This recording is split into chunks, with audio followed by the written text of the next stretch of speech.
Hey there, everybody. Welcome to our review of NCIS Season 19, Episode 11. This is an episode titled All Hands. Okay, there we go. All right, so All right. this episode, this is one of the things, is that I'm still harboring some frustrations that we're not, like, moving forward in some larger direction, but at the same time, this was probably one of my favorite episodes in a little while. Like, there was actually a lot of intense stuff going on, and it didn't feel like a rinse and repeat of, like, all these other cases we've seen over the years. This was a excellent episode. I really enjoyed it. There's so many of sort of the case of the weeks this season that I've just are really forgettable for me, but this was really good. It was really intense. It had the whole team like really together in one spot, and it was just seeing them all kind of have to work together. It was excellent. I really enjoyed it. Yeah, it didn't move a lot of other things. What is okay? Star Trek. Is that what that was? That was what that was. Oh, Listen, no. there's To all the Star Trek people that are watching, I apologize for what that was. Okay, you know what? I'm probably gonna get some hate because it's like, oh, you didn't align your fingers perfectly. You didn't do that. I have never watched Star Trek. I'm just throwing it out there straight away. Okay, all right. But there's gonna be I have a Star Trek related anecdote that will be shared in just a moment. But before we venture far into a galaxy far, far away, actually that may be Star Wars. Whatever. Okay, hit that subscribe button. We don't want you guys to miss any other update that is coming up here. Listen, we love outer space. We just get things mixed up here and there. It happens.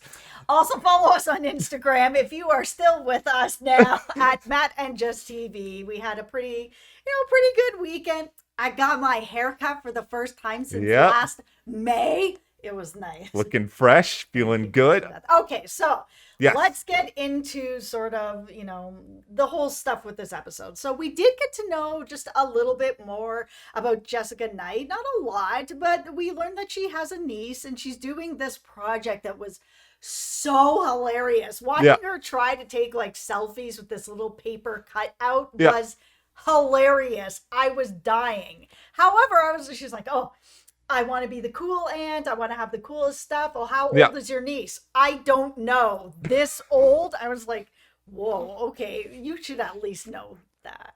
Okay, I understand not being good with kids, but you can't remember that? No. Ain't great. If you want to be the cool Aunt Jessica Knight, I think it starts with knowing the kid's age. But yikes. I will say, when I was a kid, I used to draw like these little cartoon characters of various people. One of them was like this cartoon carrot. And there was like this time where I did actually do something kind of similar to this little paper doll where I made like my own like Carrot Man action figure out of paper and had a front and back side, and I like wandered around with it. I did not take a number of different photos and different environments with it, but I get where Jessica Knight was coming from here. Yeah, it was really cute, and I really enjoyed seeing the whole team get together at the end for that photo with everyone, because that's been a bit of sort of, I guess, a hole in my heart this season where it just hasn't felt like the team has come together solidly as a team. And we even saw Parker at the beginning of this episode say the team, not my team. But by the end of this, he was saying my team. And I was like, okay, all right, we're getting there. And then I saw that photo at the end. And I was like, yeah, it feels like this was it. This was the episode where it all came together. And I think sometimes it takes a moment of crisis to really bring people together in this sort of way. And all of this is sort of spawning from, they go out to this boat thinking that there's, it's sort of a typical NCIS case awaiting them. And as they find out, it is all a big elaborate setup, and they are all completely and utterly screwed. And this becomes a all hands, get it? All right, all hands on deck situation to see if they can get out of this. Yeah, and we really saw all of them have to work together, and it brought the team together, and it brought me together with the team. I'm still missing just this feeling of getting to know them a little bit better than I do, but just the same, I saw them come together and it felt really real. To me, I think what made this episode good for Parker is I think we saw him come up with a solution to a problem. And this is not to say that Gibbs wouldn't have solved the problem. I think he certainly would have, but I don't think he would have solved it the same exact way. And I think we saw No, some you of don't Parker. think that he's going to be using technology to play No, Star Trek theme no, I do over the not. airwaves? Which, by the way, here let's talk about an important Star Trek distinction here, because the word Trekker is used, and I know this from early seasons of Beauty and the Geek that I was later on. If you are sort of outside the Star Trek community and you're sort of referring to Star Trek fans, the term you often use is Trekkie. However, if you are within the Star Trek community, you prefer the word Trekker. So good on the NCIS writers for being aware of this level of hyper nerddom, that there would have been some real Star Trek Trekkers out there who were really upset if they screwed that up. Wow. Listen, I am a nerd, but I didn't know that. However, I'm not in, as I said at the beginning, is I've never seen Star Trek. It's long been on my list to want to get into, but there are so many like episodes and Yes. different sort of incarnations of the show that I don't even know where to start, and it's just a lot. But it's on the list. It's on my bucket list. I am gonna watch Star Trek before it's all over for me. This was, I think, also a little sneaky bit of like CBS, cross pollination synergy, because all the Star Trek stuff is on like Paramount Plus, and I think they were like, let's not use Star Wars. We don't own Star Wars. It was really cool though to see everything with McGee Yes. and Vance. Like when at the beginning where, the case came in, they're like, oh, we need, sort of the senior agent to come in and talk with this.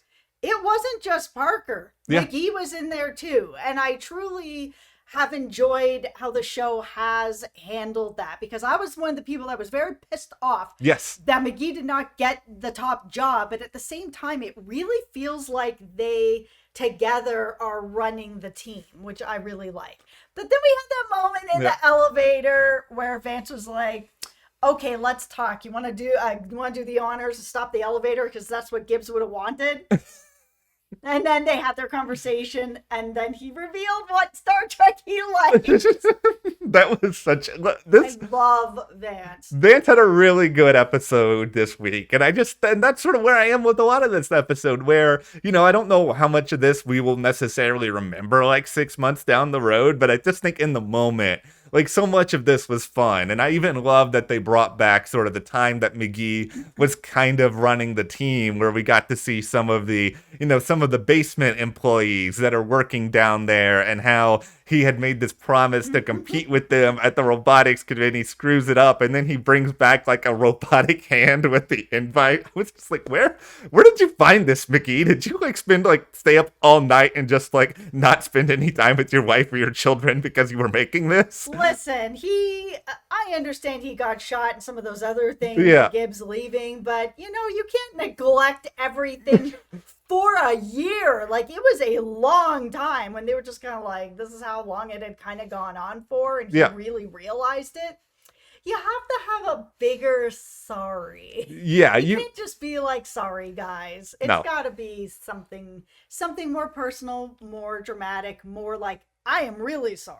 What if he made a full robotic suit and he went in there himself to hand them, I have got your invitation, and then gave them that sheet of paper? I'm sure they would have said yes as well. And the sucky thing is we are never going to see that part.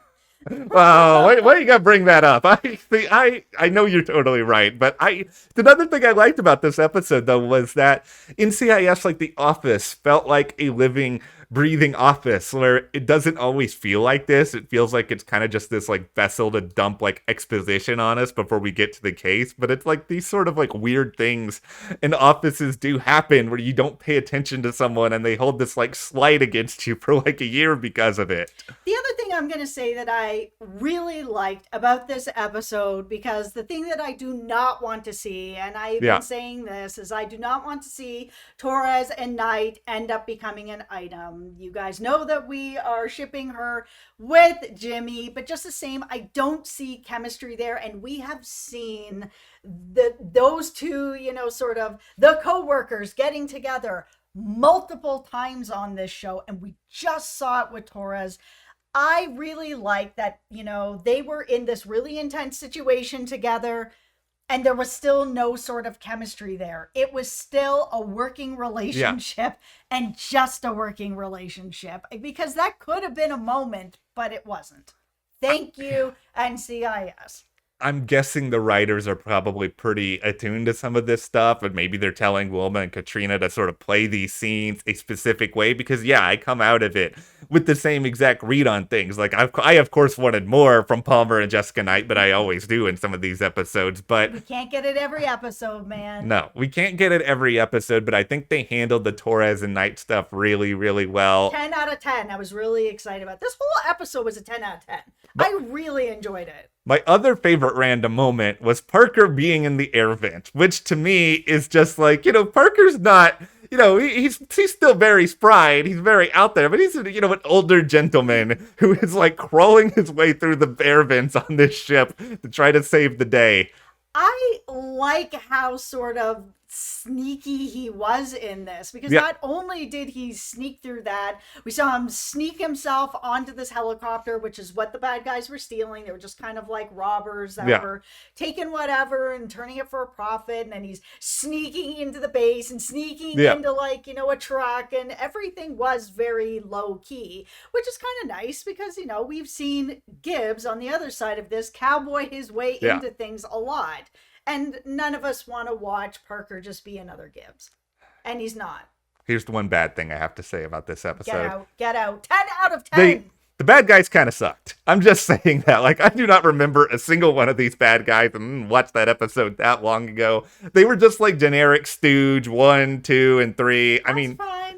I guess it doesn't really matter because they were never going to win and we wanted to see NCIS own some idiots. But you could have set this up so that we could have seen, I don't know, 1 or 2 of these bad guys a little bit later on. I don't think we'll ever see them again. I don't think it matters. We've had like pretty good guest stars already that have come in and been sort of the big bad guys, and like I can't even remember. Like it just isn't sticking. And even though there was it was bad guy 1, bad guy 2, Yeah. the overall actual sort of robbery, pulling up to the boat, hey, we're injured, actually we're not, we're here to rob you, the way that it all played out, very memorable.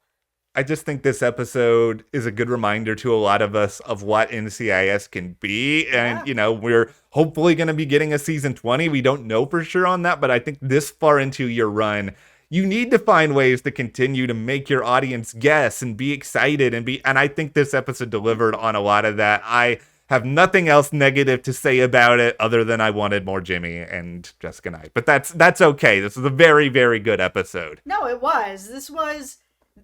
There's a lot with NCIS with the case of the week where you can kind of figure out who's what and what they're doing and sort of whatever. This was an episode where they were able to kind of switch things around where I was just like, I didn't see it going that way. Like they switched it so many times that it was just kind of like, this is interesting where we actually ended up and what this was actually about. I'm really curious to see if we'll see more of this after, NCIS gets the reception to this episode. But, of course, if you guys enjoyed this video, hit that subscribe button, give us a like, live long and prosper, everyone, and we will see you here next time.